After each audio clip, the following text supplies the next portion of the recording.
Esta noche vamos a hablar acerca de los 7 sellos, y luego tendremos otro tema acerca de las 7 trompetas después.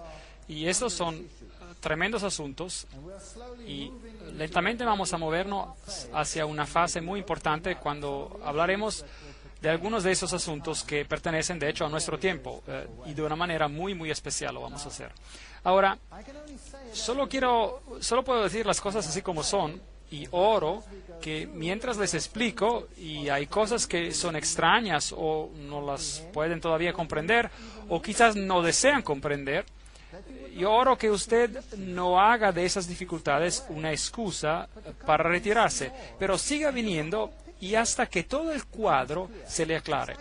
Es como un gran mosaico y todo lo que podemos hacer en una conferencia es poner un pequeño bloque de información en la pantalla y parece una labor de retales.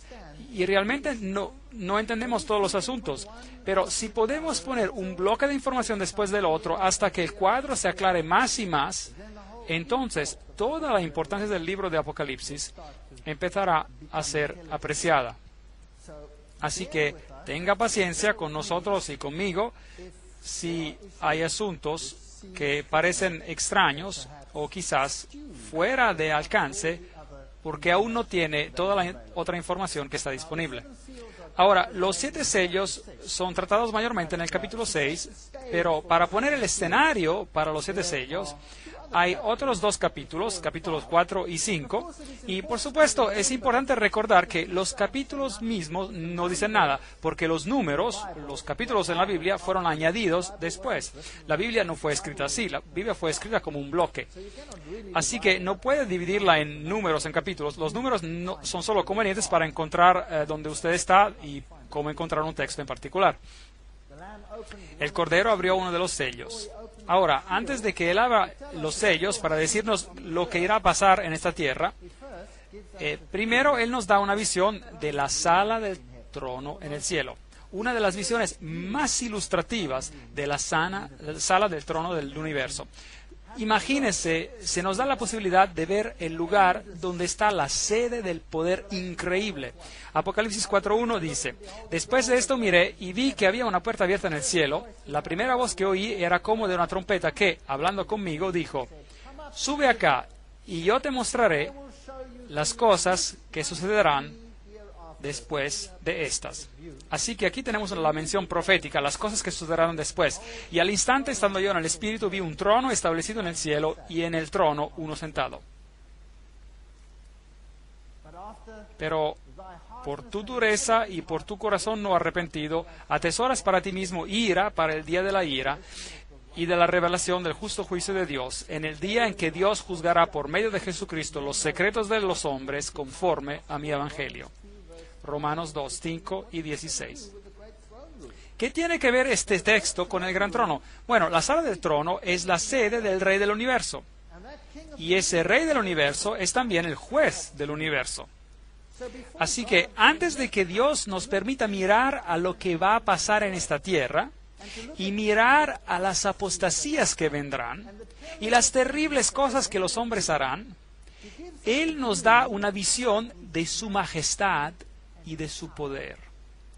Y nos da una visión de que, a pesar del hecho de que parezca que el otro lado está ganando, Él está en control. Y finalmente, Él será el juez. Y llegará y el tiempo de juicio. Entonces habrá un juicio, una investigación, un pronunciamiento de la sentencia, y entonces vendrá un juicio ejecutivo. Y cuando llegue el momento donde se ejecute el juicio, la sentencia, será mejor que nos encontremos del lado correcto. Porque es necesario que todos nosotros comparezcamos ante el tribunal de Cristo para que cada uno reciba según lo que haya hecho mientras estaba en el cuerpo. 2 Corintios 5:10. No cabe duda, Jesús tiene todo bajo control. Dios tiene todo bajo control. Hechos 17:31. Por cuanto ha establecido Dios un día en el cual juzgará al mundo con justicia por aquel varón a quien designó, acreditándolo ante todos al haberlo levantado de los muertos. No cabe ninguna duda, Jesús algún día pondrá fin al pecado. Apocalipsis 4:3. La apariencia del que estaba sentado era semejante a una piedra de jaspe y de cornalina, y alrededor del trono había un arco iris semejante en su apariencia a esmeralda. Es inexplicable poder explicar la gloria que Juan vio aquí en la sala del trono de Dios. Alrededor del trono había 24 tronos. 24 tronos alrededor del trono. Y en los tronos vi sentados a 24 ancianos vestidos de ropa blancas, con coronas de oro en sus cabezas. Entonces aquí hay 24 individuos sentados alrededor del trono de Dios. Del trono salían relámpagos, truenos y voces. Juan ni siquiera puede explicar la gloria que ve. Él solo ve relámpagos de luz y la voz de Dios como un estruendo. Y delante del trono ardían 7 lámparas de fuego, que son los 7 espíritus de Dios. Ahora, explicamos esto antes. Dios es uno, hay un espíritu, pero los 7 representan los periodos de tiempo, como lo explicamos anteriormente. Dios tiene el control en todos los periodos del tiempo, en todos los siglos, incluyendo el tiempo en el cual estamos viviendo ahora. Ahora, ¿quiénes son esos 24 ancianos? Ahora, en el santuario terrenal también había 24 ancianos, y leemos sobre ellos en el libro de Crónicas 1 de Crónicas 24:7, y él nos dice que se dice que se echó a suerte, y la primera suerte tocó a Joiarib, la segunda a Jedayás, y luego los nombra a todos esos ancianos, el tercero, el cuarto, el quinto, el sexto, el séptimo, y nos dice quién eran esos ancianos que fueron escogidos, y los nombra en una lista que sigue hasta el versículo 19. 24 ancianos. Estos fueron distribuidos para su ministerio, para que entraran a la casa de Jehová, según les fue ordenado por Aarón, su padre, de la manera que le había mandado Jehová, el Dios de Israel. Así que en el santuario terrenal había 24 ancianos que oficiaban con el sumo sacerdote, que era Aarón. Entonces, si el santuario terrenal era un tipo, una copia del celestial, entonces en el celestial hay 24 ancianos quienes ofician con el sumo sacerdote, que es Jesús, en el santuario celestial. Sería interesante saber quiénes son esos ancianos, pero por supuesto no se nos dice quiénes son, pero podemos especular algo. Apocalipsis 4:6, también delante del trono había como un mar de vidrio. Así que Juan ve esta luz magnificente en la que se puede caminar, semejante al cristal, y junto al trono y alrededor del trono había 4 seres vivientes llenos de ojos por delante y por detrás. Ahora, ¿quiénes son estos? Y el primer ser viviente era semejante a un león, El segundo era semejante a un becerro, y el tercero tenía rostro como de hombre, y el cuarto era semejante a un águila volando. Y los 4 seres vivientes tenían cada uno 6 alas, y alrededor y por dentro estaban llenos de ojos, y día y noche sin cesar decían: Santo, Santo, Santo es el Señor Dios Todopoderoso, el que era y ha de venir. Aclamación muy interesante. Entonces, ¿quiénes son? Bueno, en Isaías capítulo 6:2 tenemos otra aclamación que puede ayudarnos, y dice: por encima de él, del Dios, había serafines. Cada uno tenía 6 alas. Con 2 cubrían sus rostros, y con 2 cubrían sus pies, y con 2 volaban. Entonces estamos hablando de querubines. Estos son una orden de seres angélicos.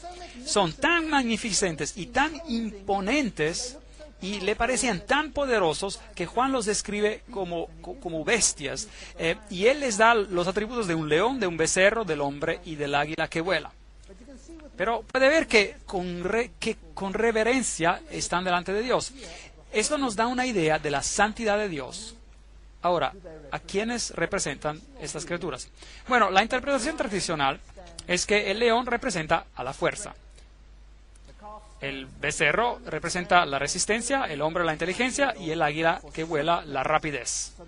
Así que pueden ver todas las cosas alrededor de ellos, están informados de todas las cosas y son los más cercanos a Dios.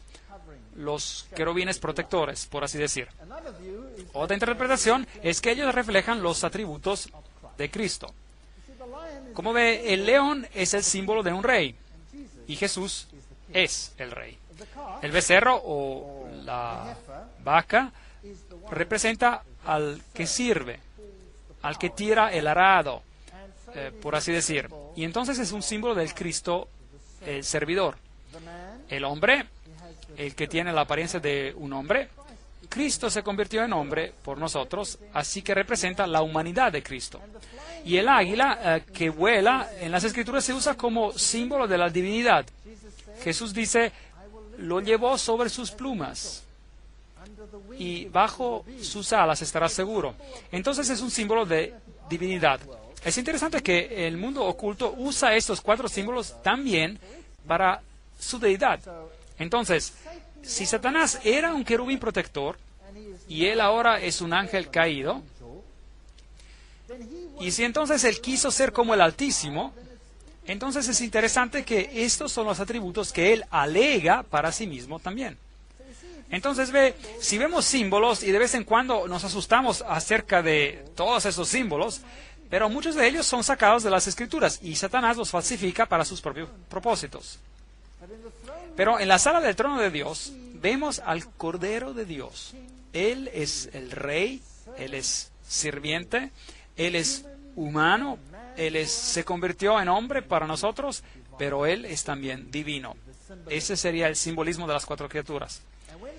Cada vez que aquellos seres vivientes dan gloria y honra y acción de gracias al que está sentado en el trono, al que vive por los siglos de los siglos, los 24 ancianos se postran delante del que está sentado en el trono y lo adoran. Muy interesante. Al que vive por los siglos de los siglos, y echan sus coronas delante del trono diciendo: Señor, tú eres digno de recibir la gloria, la honra y el poder, porque tú creaste todas las cosas.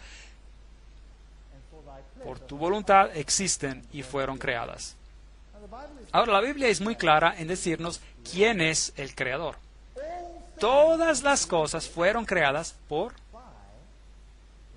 la palabra de Jesucristo, dice la Biblia. Pero trataremos con eso en otra conferencia. Vi en la mano derecha del que estaba sentado en el trono un libro escrito por dentro y por fuera, sellado con 7 sellos. Apocalipsis 5:1. Y vi un ángel poderoso que pregonaba a gran voz: ¿quién es digno de abrir el libro y de desatar sus sellos? Pero ninguno, ni en el cielo.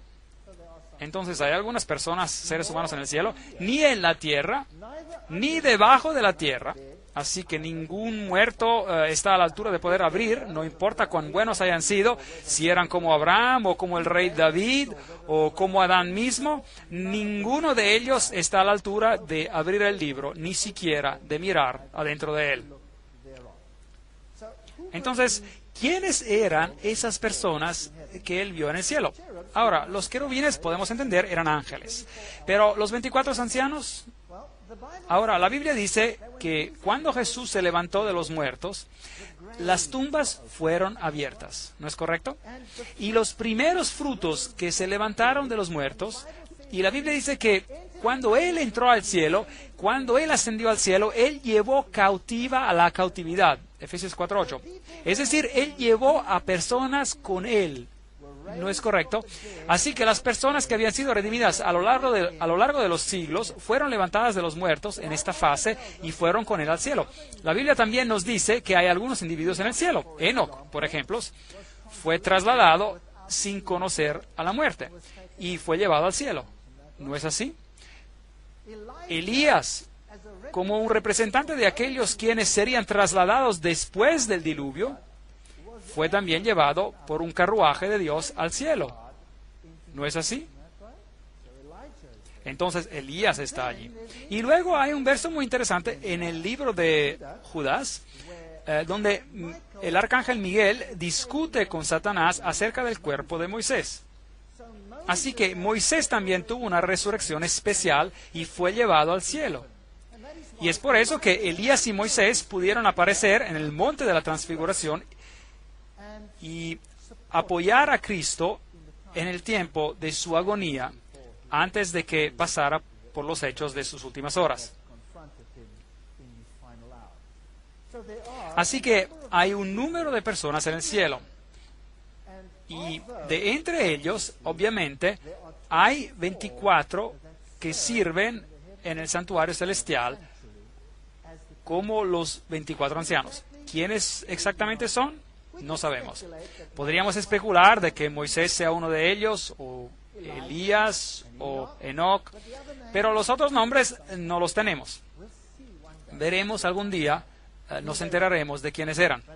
Pero es una historia interesante. Así que lo terrenal es una copia de lo celestial, el santuario terrenal y celestial. Pero ningún hombre era digno de abrir a los sellos. Si el hombre era suficientemente digno en los ojos de Dios para haber sido llevado al cielo, no hace diferencia, porque ningún hombre en el cielo y ningún hombre en la tierra y ningún hombre debajo de la tierra que jamás haya vivido es digno de abrir los sellos.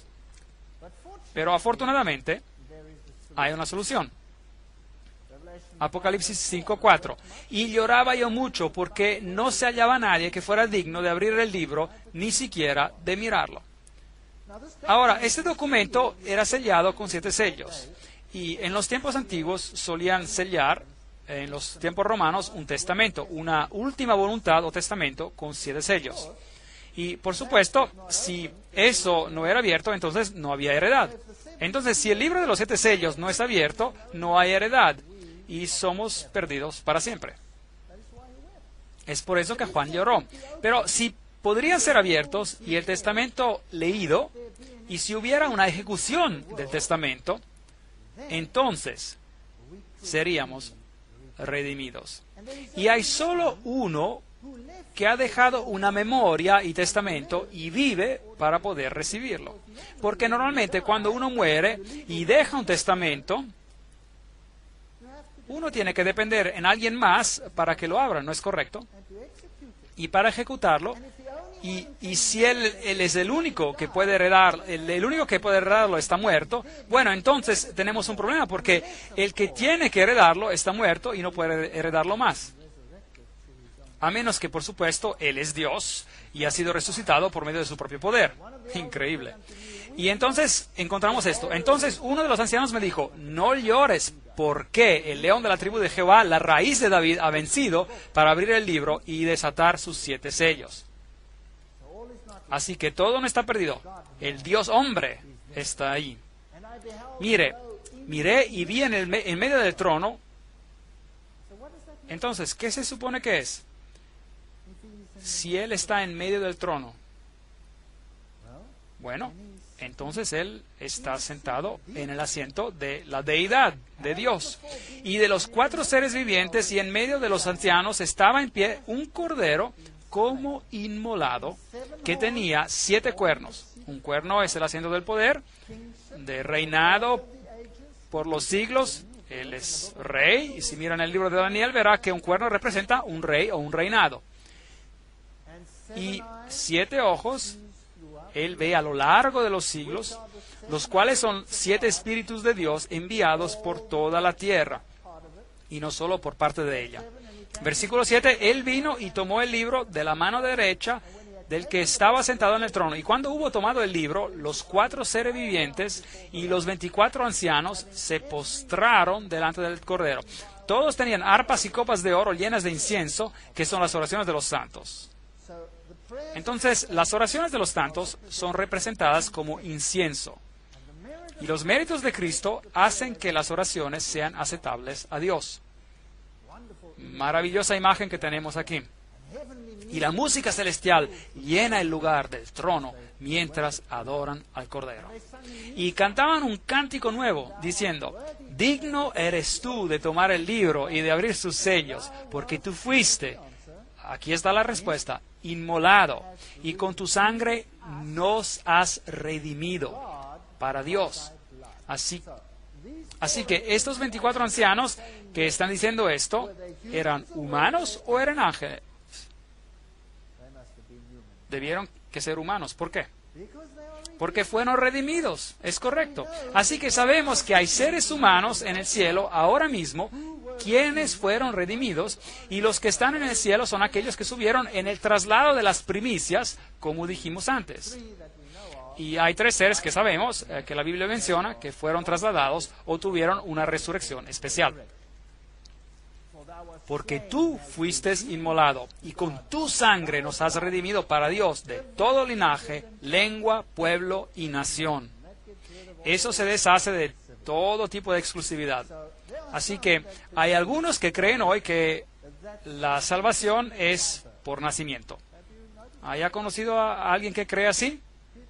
Personas que creen en la salvación por nacimiento dicen: yo pertenezco a la raza correcta, o pertenezco al grupo étnico correcto, por eso yo soy salvo.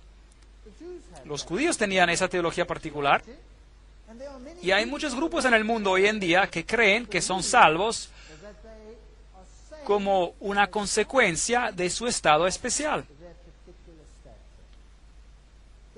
Hay muchas creencias interesantes allá por el mundo. Salvación por nombre que uno tiene, salvación por sombreros hasta. Pero ya no les voy a hablar de eso.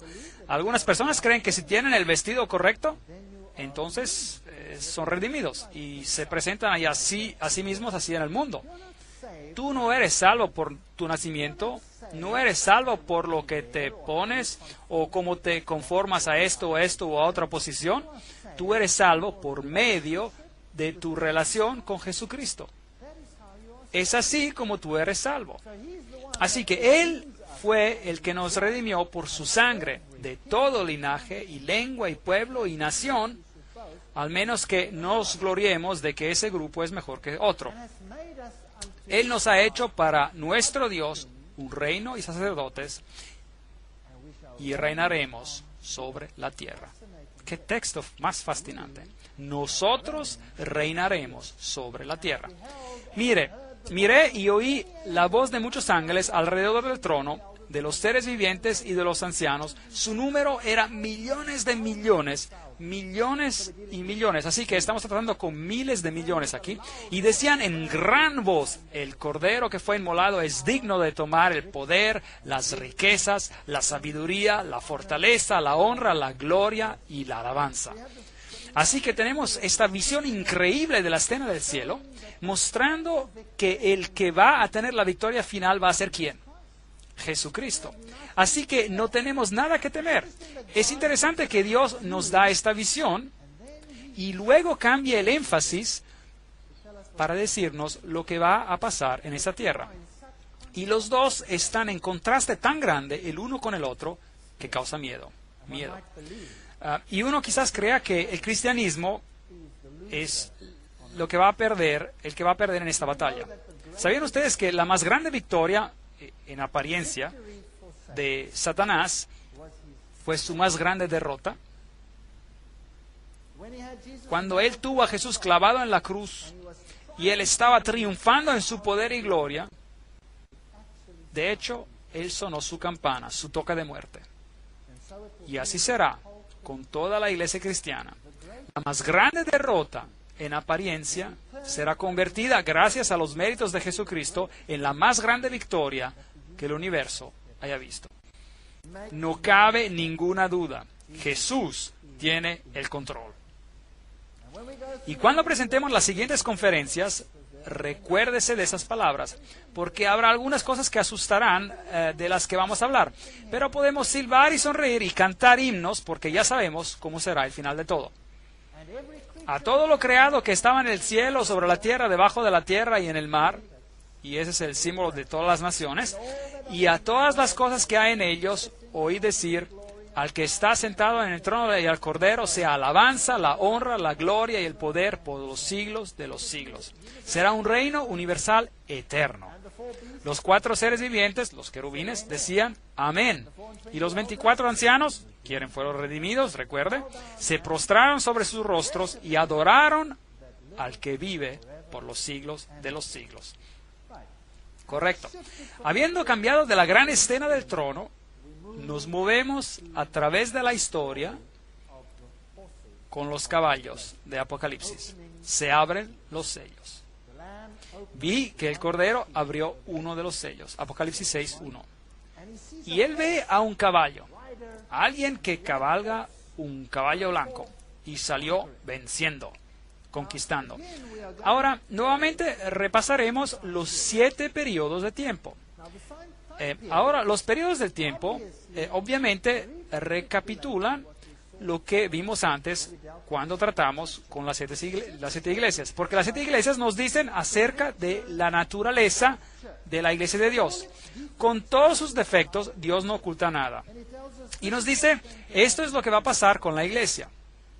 Ahora, estos caballos representan algo diferente. Van a recapitular los mismos periodos, pero van a representar el mensaje, el anuncio del Evangelio.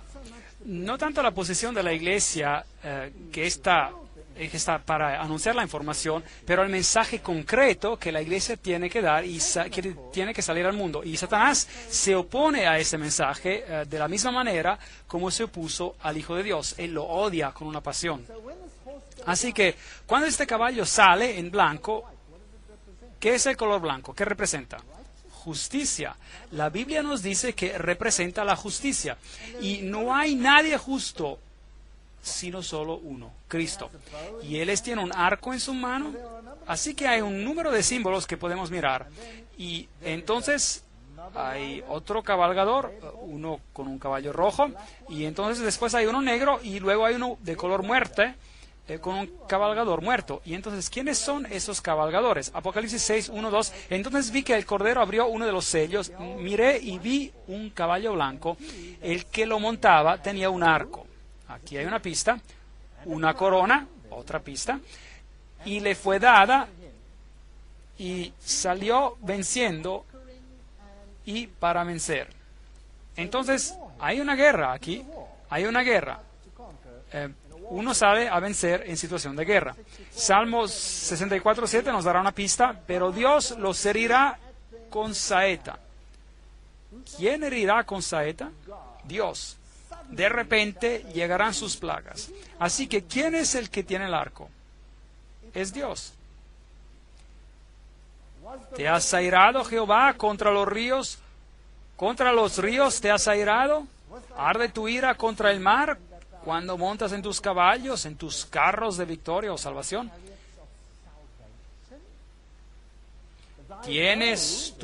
Aquí está la pista, ¿tienes tu arco preparado? Aquí está la pista. Los juramentos a las tribus fueron palabras seguras. Selah, has hendido la tierra con los ríos. Habacuc 3, 8 y 9. Ahora aquí tenemos una buena pista. ¿Está Dios preocupado en conquistar el planeta en términos de pensamientos terrenales? No. Este es su mensaje. Es la palabra de Dios. Y el arco es el que dispara. y trae el Evangelio en el corazón. Y el primer mensaje que salió fue cuando Jesús empezó su iglesia novata, era el mensaje de salvación por medio de Jesucristo. Y Él salió con poder y pureza, porque Dios había limpiado por sí mismo a un pueblo que estaba dispuesto a representar la justicia y la verdad, la iglesia primitiva. Entonces, el portavoz del Evangelio que salió era inadulterado. Todos sabían que Jesucristo era el Señor, solo Él podía salvar, y que por medio de su sangre somos redimidos. Esa es la historia que salió al mundo para anunciar el Evangelio. Entonces, es una fe que conquista. El blanco representa una fe pura. Una mujer blanca, la mujer vestida de blanco en Apocalipsis representa la verdad en su pureza. La novia que ha sido redimida y lavada en la sangre del Cordero. Pero es necesario que permanezcáis fundados y firmes en la fe, sin movernos de la esperanza del Evangelio que habéis oído, el cual se predica en toda la creación que está debajo del cielo. Colosenses 1:23. Es muy importante. Si usted acepta este mensaje y usted está seguro, anclado en la roca de manera que no puede ser movido, entonces usted estará establecido en la verdad. Y para estar establecido en la verdad y no ser movido, tiene que conocer la palabra de Dios y tiene que comerla. Eso significa incorporarla y actuar conforme. Y veremos que para ser bien establecidos en la verdad, para no ser movidos, es un punto muy importante que estaremos tratando en otro momento. Entonces, el segundo sello se abre y aquí viene un caballo rojo. ¿Y rojo es el color para qué? Sacrificio. Es el color de la sangre. Es el color de sacrificio. Así que cuando vimos a las 7 iglesias, la primera era Éfesos, ¿se acuerdan? Y era una iglesia que tenía un buen mensaje y era de doctrina pura y tenían discernimiento y podían ver quiénes eran los que se llamaban a sí mismos judíos cristianos y no lo eran. Y quien trató de infiltrar en el principio, pero su discernimiento mantuvo a estas personas afuera. Y luego vino otra iglesia llamada Esmirna. ¿Se acuerdan de ella? Mirra. ¿Y qué pasó allí? Hubo un tiempo de gran persecución y sangre fue derramada. Entonces, aquí la sangre se está derramando y la razón por qué esta sangre se derrama es porque Satanás está contraatacando el mensaje del Evangelio. Y él está haciendo todo en su poder para corromperlo. Los que se mantienen fieles a los principios del Evangelio prefieren morir antes de quedarse por vencidos. Y aquellos que no se mantienen fieles a los principios, ¿qué harán? Empezarán a comprometerse. Entonces, el camino al compromiso se abre lentamente. Y el Evangelio del caballo rojo salió. Salió otro caballo de color rojizo. Al que lo montaba le fue dado poder para quitar paz de la tierra y hacer que se mataran unos a otros. Y se le dio una espada muy grande. Ahora, ¿qué es la espada? ¿Es la palabra? Hay la palabra de Dios. Entonces, ese es el asunto, la palabra de Dios. Sale, dice una cosa, y esto trae guerra. Y la guerra es dolorosa, la guerra lleva a la muerte, y algunas personas se cansan de ese proceso. Entonces, una fe sangrienta es la siguiente fase de la historia. Es el tiempo de gran persecución, la persecución romana con Nerón y todos los asuntos que tratamos cuando hablamos de las iglesias. Entonces cubre el mismo periodo de tiempo hasta los tiempos de Constantino, el emperador, cuando la persecución era el método para deshacerse del portavoz del Evangelio, del mensaje. Cuando abrió el tercer sello, oí al tercer ser viviente que decía: ven, miré y vi un caballo negro. El que lo voltaba tenía una balanza en la mano, y oí una voz de en medio de los 4 seres vivientes que decía: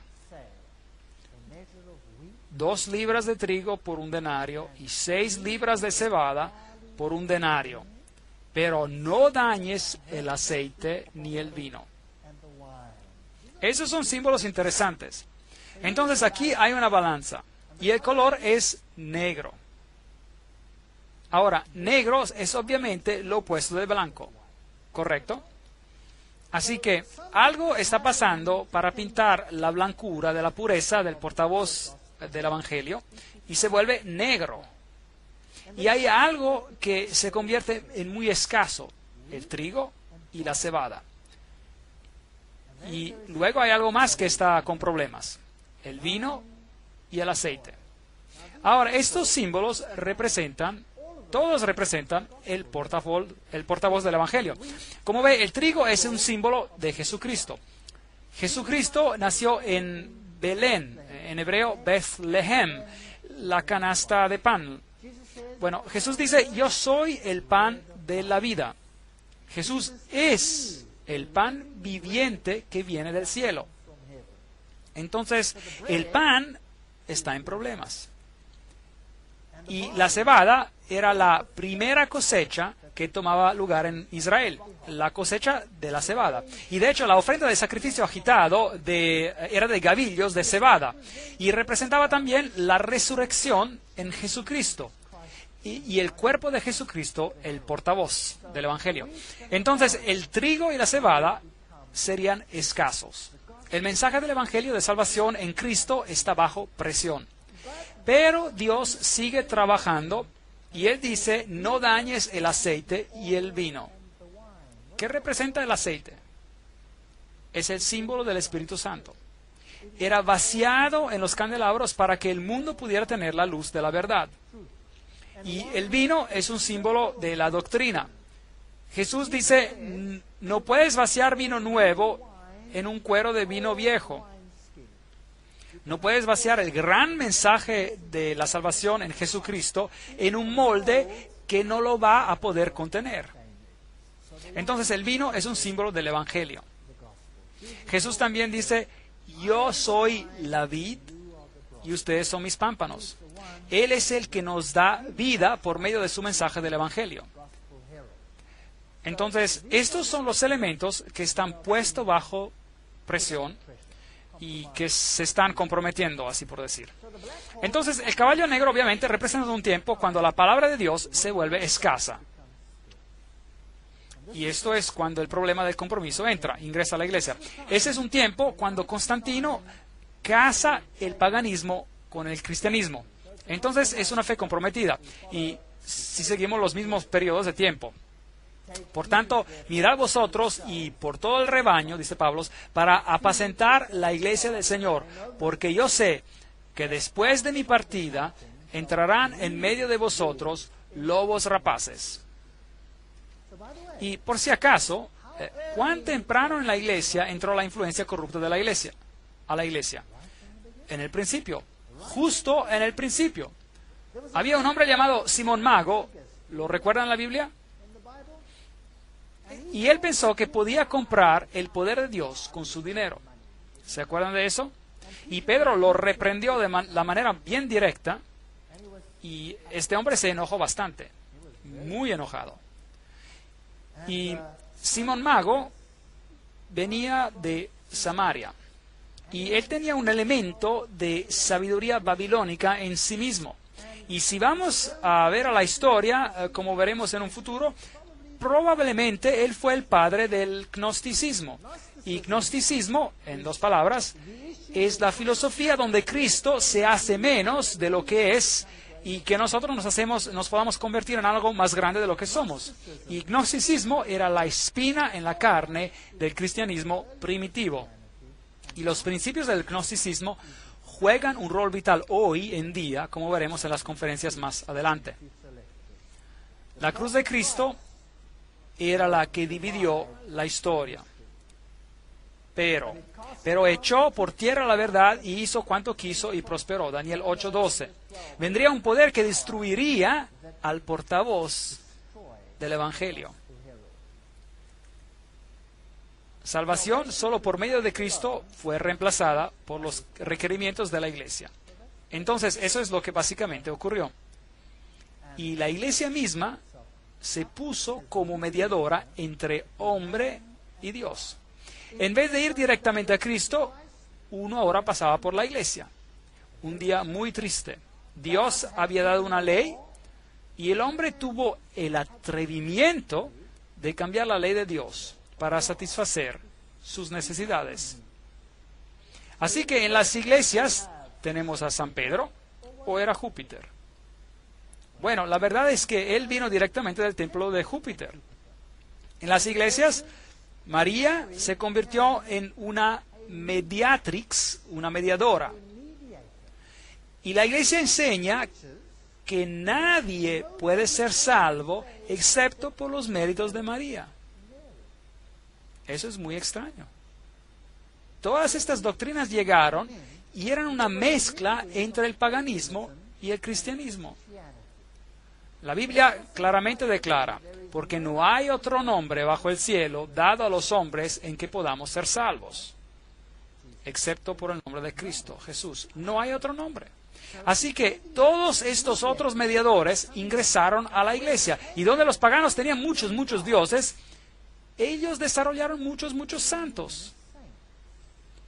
Y entonces usted podía, si tenía un problema en su vida y no tenía suficientes méritos,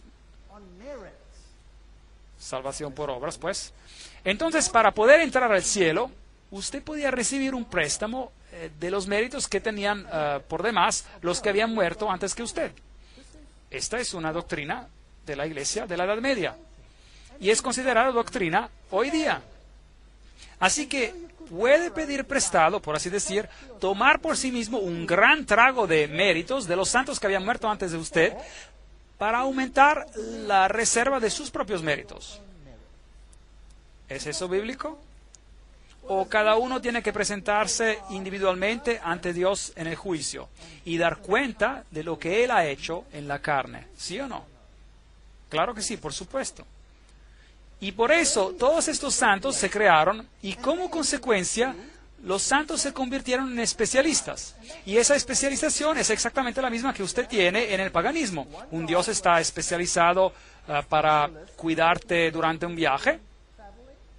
Otro estaba especializado en cuidar de tus necesidades financieras. Y entonces uno tenía varios dioses. Y es por eso, hoy en día, si usted quiere viajar, bueno, es bueno tener a San Cristóforo consigo.